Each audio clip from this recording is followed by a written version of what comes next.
Welcome to the 2021 AMA UK Songwriting Workshop.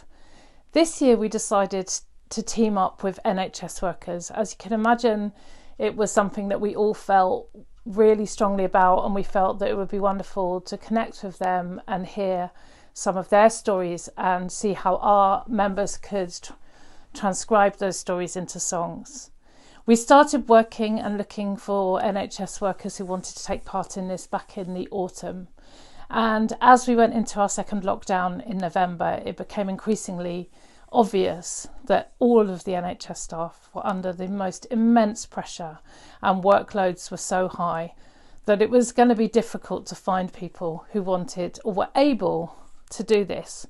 But once we did reach out to people, it also became clear that they too needed a creative outlet to be able to deal with some of the emotional stuff that they've been going through. So even with the difficulty of finding time amongst the incredible working hours that these people have been carrying out and living with this past 12 months, the stories that have come out and the songs that have come out of it are absolutely beautiful. This has been an amazing experience for everyone involved. We've bonded as a team, the songwriters together, and also the songwriters together with their NHS staff writing partner. So I hope you enjoy what's to come, and we will share the written lyrics with you at a later date. All I can say is I just want to say now thank you to the songwriters for taking part. Huge gratitude to the NHS workers who have trusted us with this project. Enjoy. Thank you. Hi everyone, my name is Fiona Bevan. I'm an artist and songwriter for others. It's been a real pleasure to mentor this brilliant bunch of songwriters for the Americana UK NHS Songwriting Workshop. Hi guys. Hello. Hello. Hello. Stevie, can I ask something? How do you decide on who you pairing people up with? Is it just kind of just what you feel people that would work well together, or have you got? It's going to be pretty random, if I'm honest with you. I mean, the first workshop we did in London, we literally put names in a hat. What information do they get at the beginning? What are they told about the process, and what expectations do you think they might have from that? They're basically told that they're pairing up with a songwriter who's going to help them write a song about their story, and the information that we put out is you don't have to have any songwriting experience, you don't have to have any performance experience, you're not expected to perform, you're not going to be singing the song, but it's just about willingness to share an experience. The one bit of advice I would give, the people you're paired up with are aware that you're an Americana artist. So no matter who you're paired up with, stylistically, that's down to you. Don't tailor the style of your song to think, oh, this is a young person, they're going to want something a bit edgy, or this is a person from this background, they might want something with more soul or something like that. But the music styling is very much your input on that. You use the lyrics to come from their story, but it's your musical take on it. And they've signed up for that. That's something that might address. I suppose just going into this is like going into any co-write, going in just open, like you would go into any co-write situation. It's just that these guys haven't got any experience, so it's like you're just trying to find out. Yeah, and it's about making sure that I think the first thing you have to do is just take away their fear of the unknown. What happens have any of the guys that did either of the last two, what happened to the songs afterwards? Has anybody ever like released them officially or done anything, put them on albums and that sort of thing? Is that all cool? Yeah, it's a co-write. You have to remember that. So Ngoma for me had a PRS number, so that was the same process you'd normally go through with that. It's a bit more complicated with Maggie because she doesn't have a PRS number and has no interest in setting it up. So although I've listed her as a songwriter, she has no interest in it even. I mean, it's not going to be a great deal of royalties because it's me, but she has no real interest in it. But she's been buying up the CD left, right, and centre to give to her mates. So I think I've sold more copies to her than I've sold to collectively everyone else. And I look forward to the next meeting. Good luck, everyone. Thank you. Thanks for being in touch. Thanks, Thanks, Bye. everybody. Yeah, thanks for coming along, guys. Thanks for coming to talk to us. Sure thing. Good luck, everybody. Bye. Thank you. Bye. Right, so Sam, do you want to start? Because you actually are in my top corner. Yeah, of course. So the guy that I've been working with, Michael, is a pharmacist. And he's been a pharmacist all of his life. He's had sort of 20 years in the NHS. I know you're all going to say the same thing. These people are incredible. I'm sure every single person that you've been chatting to is incredible. I can imagine. I just can't fathom the job that he's doing right now. But he's basically been leading a team of pharmacists. And at the beginning of the pandemic, there was a lot of issues about PPE and him sending his team out potentially without the correct PPE. Decisions that he's had to make, the weight of that on his shoulders. Also, our song has taken a little bit of a turn. The chorus has actually been more about the media and how the news has portrayed the pandemic and how that's been really damaging to him. They have a lot of other normal patients that would come in and get regular medication and have updates and things, and they've not been coming to the hospital. So he's been desperately trying to say, actually, we want you to come to the hospital. And it's all about him feeling that in 10 years' time, when we look back on this, he's going to be struggling with the guilt and the weight of these decisions. So the song really took a turn for the worse, because I'm not going to lie, when I found out I had a pharmacist, in my head I was like, I'm going to be writing a song about Lemsips and ibuprofen. You know, that was my initial kind of thought. But actually it's turned into something completely else. My worker's a GP, and she's just got COVID for the second time herself.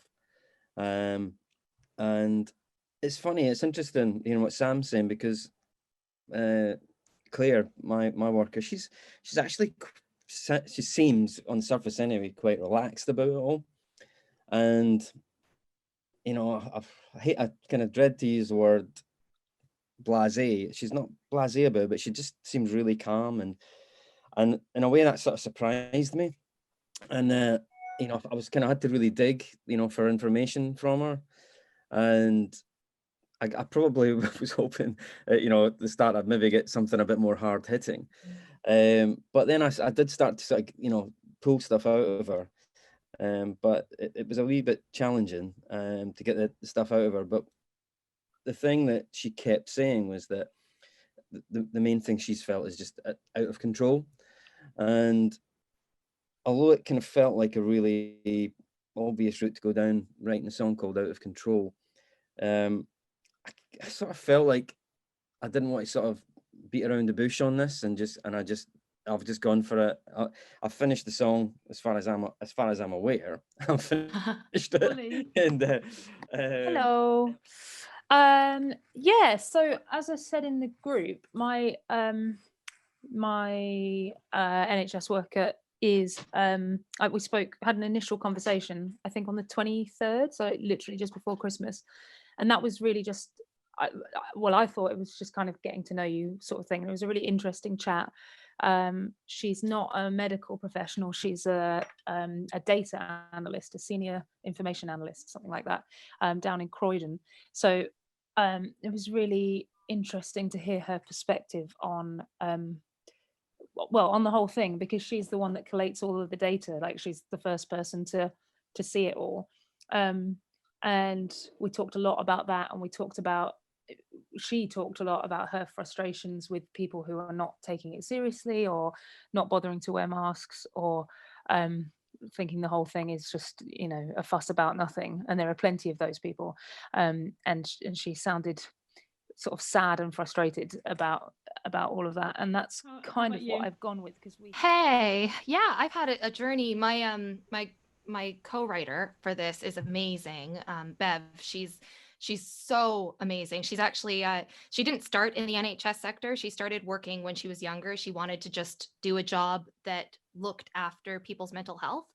And when she went to her careers counselor, they basically told her that job doesn't exist right now, because it was way back before we took that seriously. And so she actually started working in the mental health sector, working for like different theater shows and different musical productions, which is very cool. And then kind of traveled into the NHS, where she now heads up her own team. And she described her job as looking after the people who look after everybody else.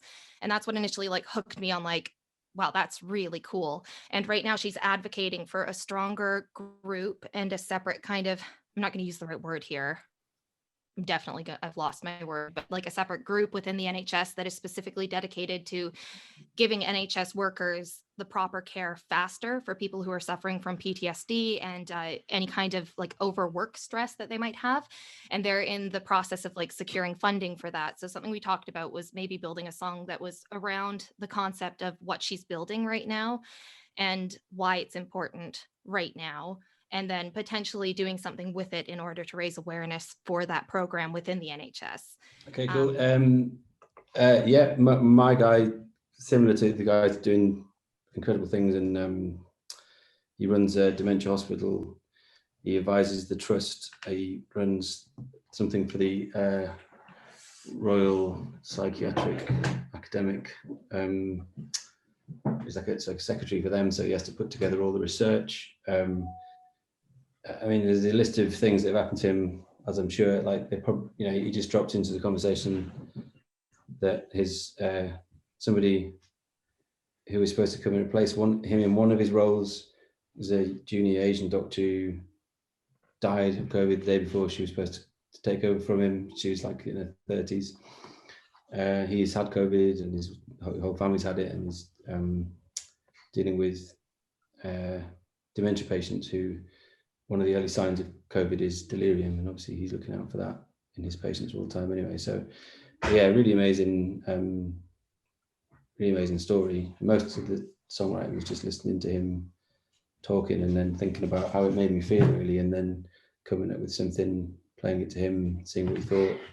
And he thought it was pretty good. He did have some really good suggestions about changing the some of the things that I wrote. I knew you would probably find a little bit difficult, because he's, as you guys have also described, like it's kind of a strange sort of guilt, and he also has that calmness, and that not when he's talking about it, it's just, I guess, a doctor's manner where they're so used to being able to deliver difficult information or really serious information. They have, a lot of them anyway, in my experience, developed a way of doing it, which is kind of at the same time comforting, but also striking when you sort of think back and go, how is that person so calm about that? Yeah, so mine was, I suppose it's fascinating hearing some of these stories of people on the front line and people being seriously affected by it. And I suppose mine was a little different in the fact that my girl, she's a woman called Sarah, and she's a speech therapist.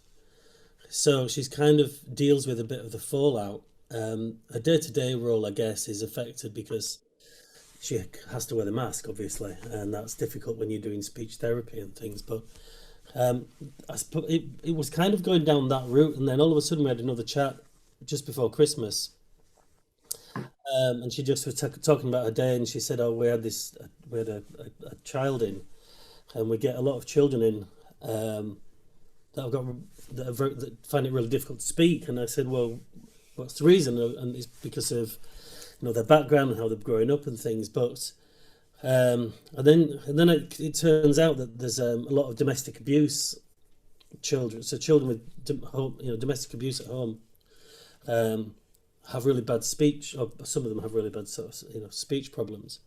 And the whole COVID piece then has exacerbated that, because what's happening is the kids can't get out of the house, so they're locked in with these sort of abusive parents.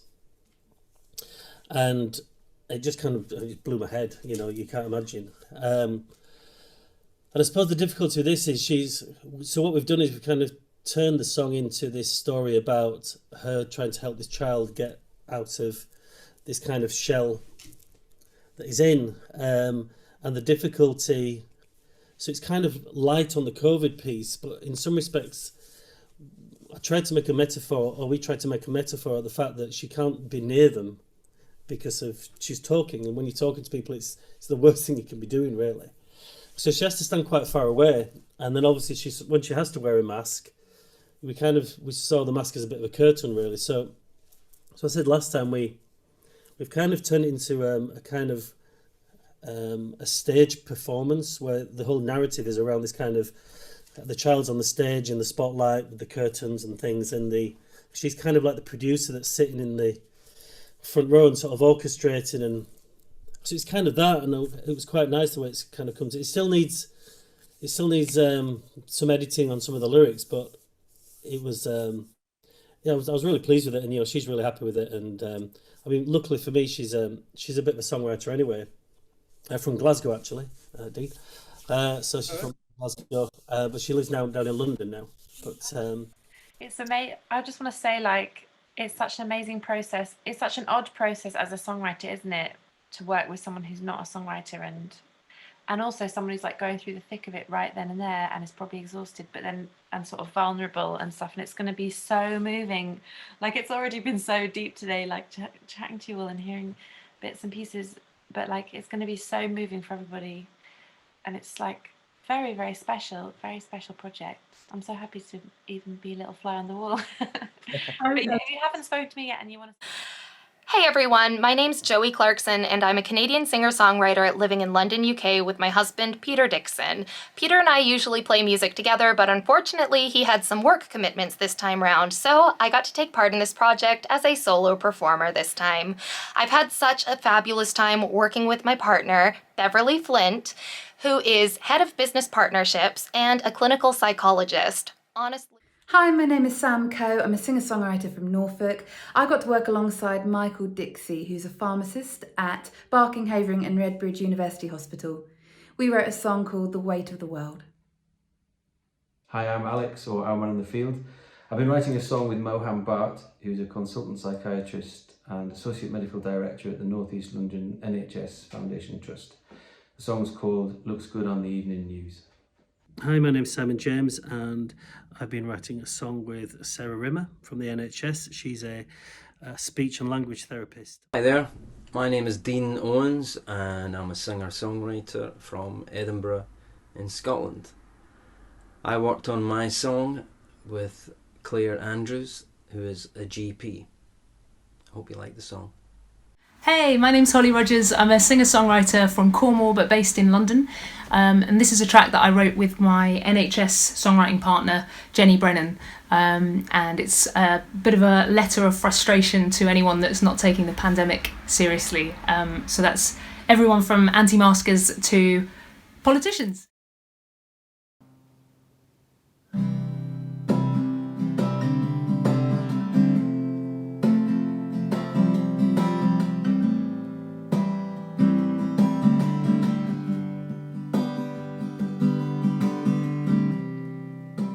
Sky overhead, and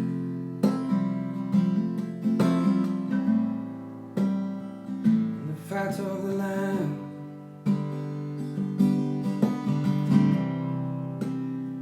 Took a hell of a beating.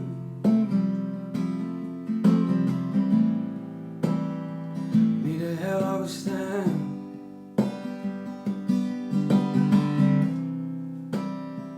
Take the morning's peace and the evening surrender. Just a moment is something else.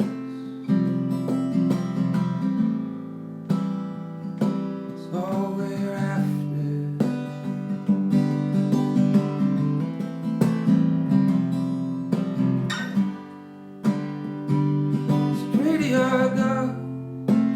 Asking from me, please can they take it just a little easy?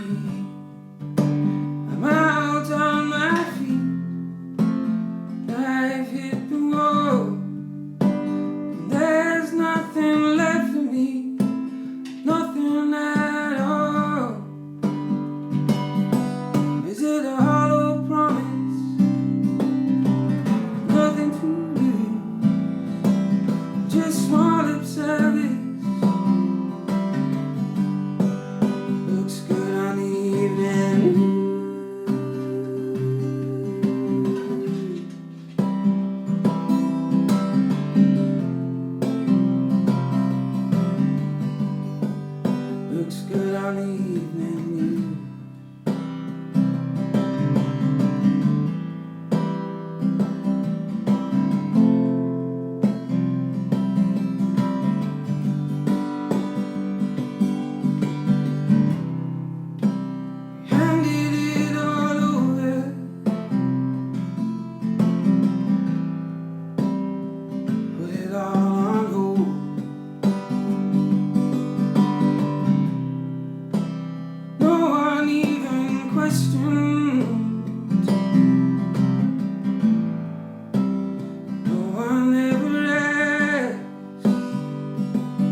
Looks good on the evening, hollow promise.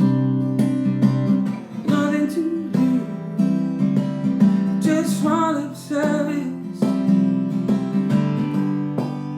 Looks good on the evening.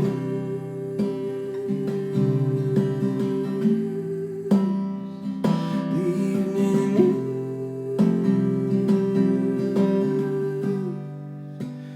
good on the evening news.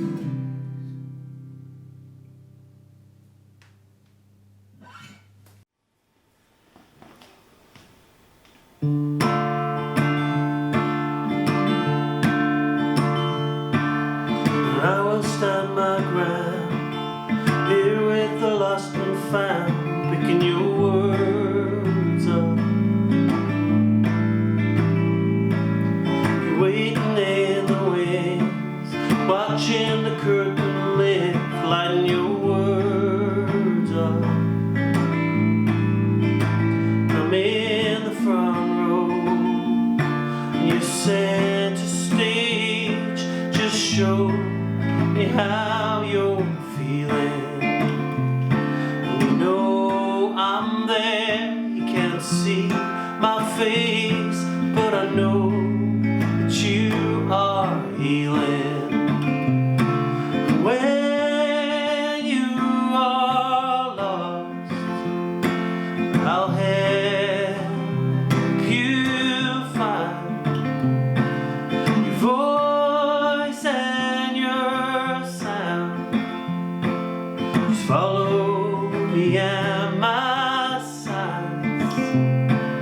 We'll break down the walls and rip up the fear inside this time.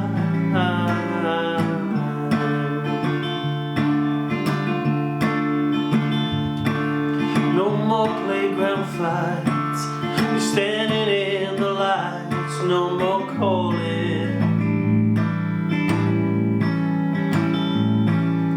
No more hiding out, you're brave enough to shout, the curtain's falling.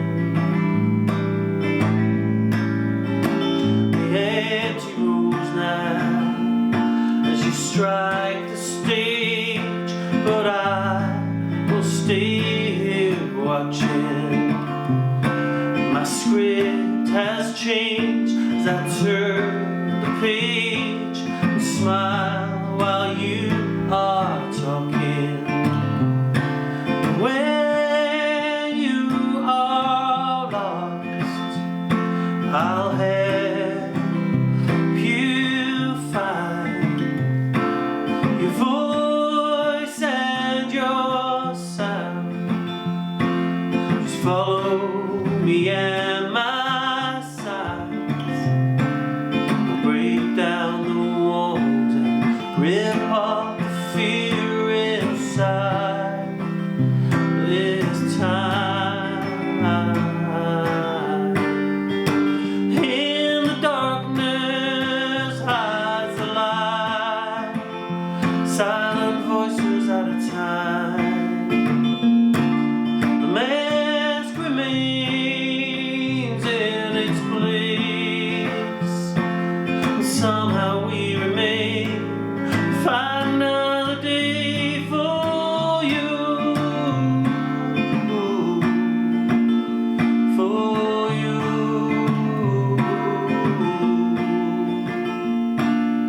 Break down the walls and rip up the fear inside.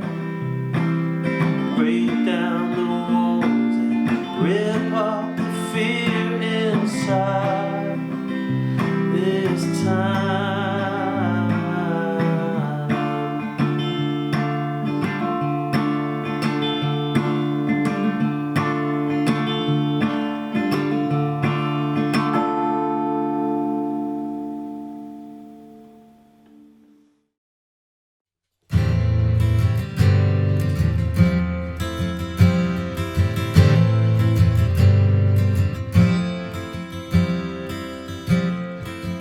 I don't know what I'm walking into. Work working a job that I thought that I knew. Patterns and paperwork, patience and pills. Now I don't know what I'm walking into.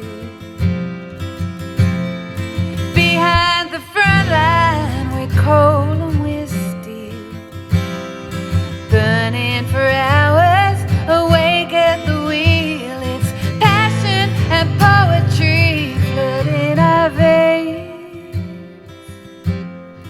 Behind the front line with coal and with steel, and we've been the victim of news.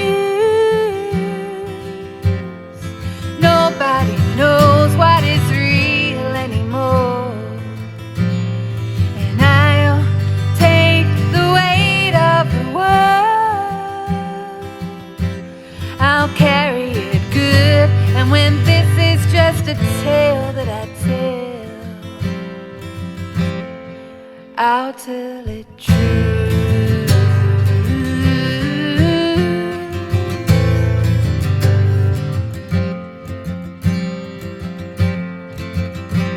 My grandfather helped me get here. A step on the ladder, back some 20 years. Now I'm head first and deep end a hero, they say. My grandfather helped me get here. Now it's a needle in every arm, a battle inside that we're willing to start. Every push, every day is us making a change. A needle in every arm. We've been the victim of news. Nobody knows what is real anymore, and I'll take the weight of the world. I'll carry it good, and when this is just a tale that I tell, I'll tell it true.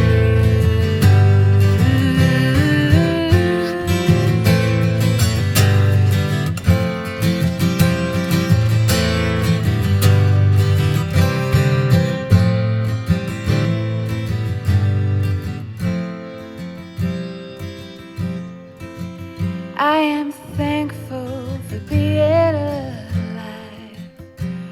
I am thankful for those that I work alongside, and every day we will say it again.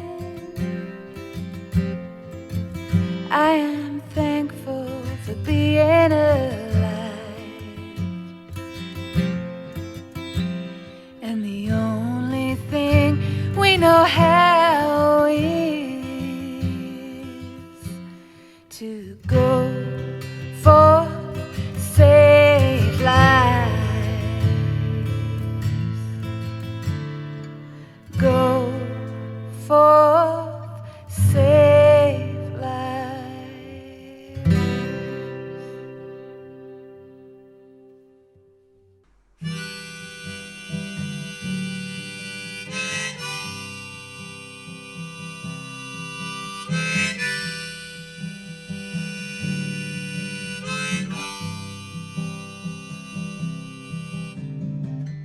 This is my job, and I love to do it.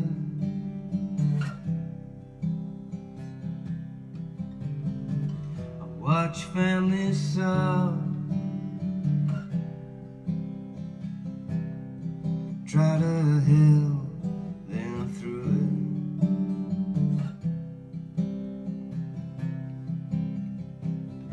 It's all so overwhelming.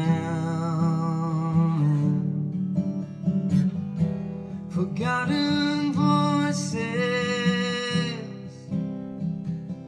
no one listens at all.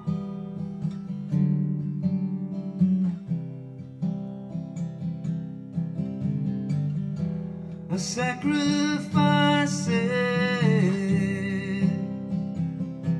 It's out of control.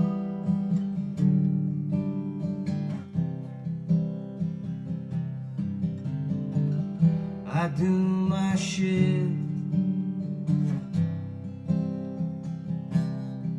as the days grow colder.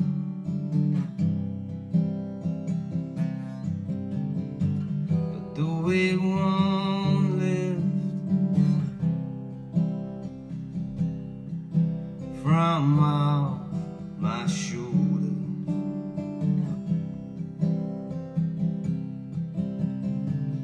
It's all so overwhelming. Forgotten voices, we give body and soul.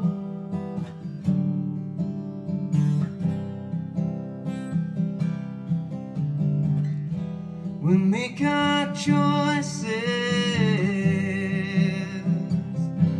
It's out of control, out of control.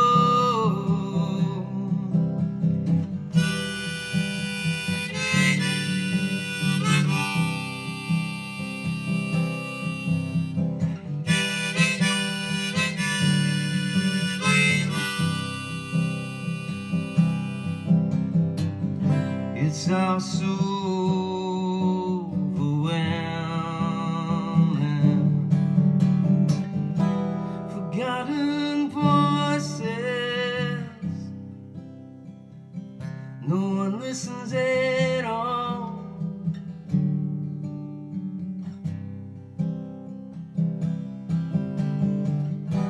Our sacrifices, and it's out of control.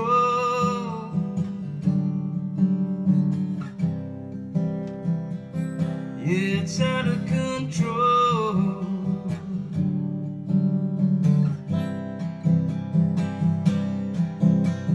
Everybody feels, everybody feels, everybody feels.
this is what you trained for.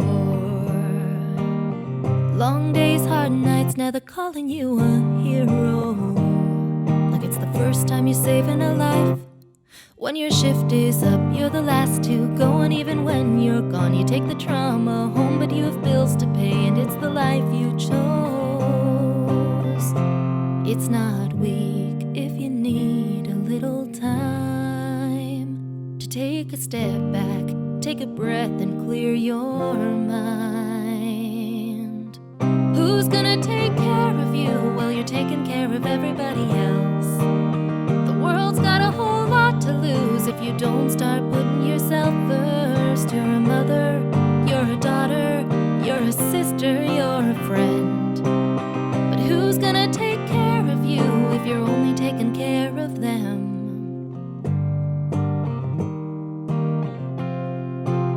I know that you don't want to hear it, but you're a force to be reckoned with. And while we're talking about survival, you've always been resilient. When the world falls down, you rise above. Your strength is found in your united front. Sometimes stepping back is what you need to step it up. Who's gonna take care of you while you're taking care of everybody else? The world's got a whole lot to lose if you don't start putting yourself first. You're a father, you're a brother, you're a son, and you're a friend. But who's gonna take care of you if you're only taking care of them?